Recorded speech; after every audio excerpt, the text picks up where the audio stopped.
Fear. False evidence appearing real. Oh, it's such a powerful emotion. It drives most of our lives, actually. But you know, fear is also really, really useful. Yeah, I'd say it's essential. It was born out of protection from physical harm many, many thousands of years ago. But of course, society's evolved faster than our minds can adapt.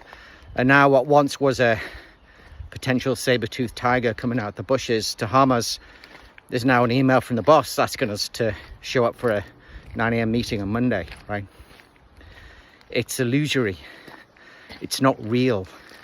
And yet it can drive most of our lives in many different directions. I know for me, fear has driven me to do things professionally and personally that I look back on and think, ooh, that was wrong.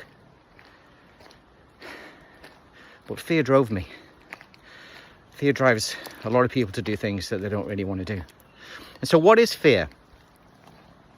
Well, as we said, fear is an illusion, right? And what creates the illusion? The illusion is created by the difference between the real world and our expectations of the real world.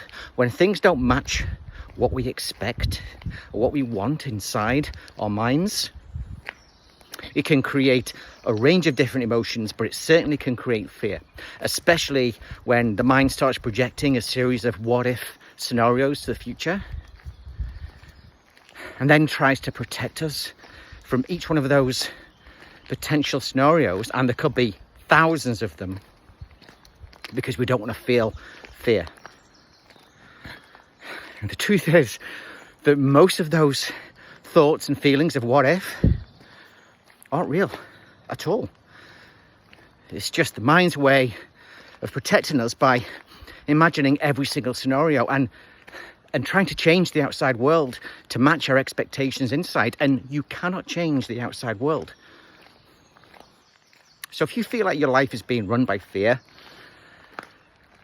there is something you can do about it, because fear is created through thought, and you can control your thoughts, or rather, you can choose what thoughts you want to invest your time in and those which you don't. And they can be very powerful thoughts, creating very powerful, fearful emotions. And even those too, you can let go. You can ignore them. And if you do this enough times, that feeling of fear, that feeling of what if, just starts to dissipate, because you don't pay it any attention. And like anything that doesn't get attention, eventually it just fades away. I'm not saying fear can be eliminated, nor should it be. But wasteful fear, irrational fear, fear based on just psychological what-ifs, we don't need that.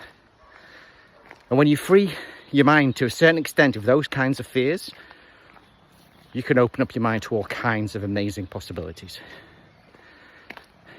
So think on this.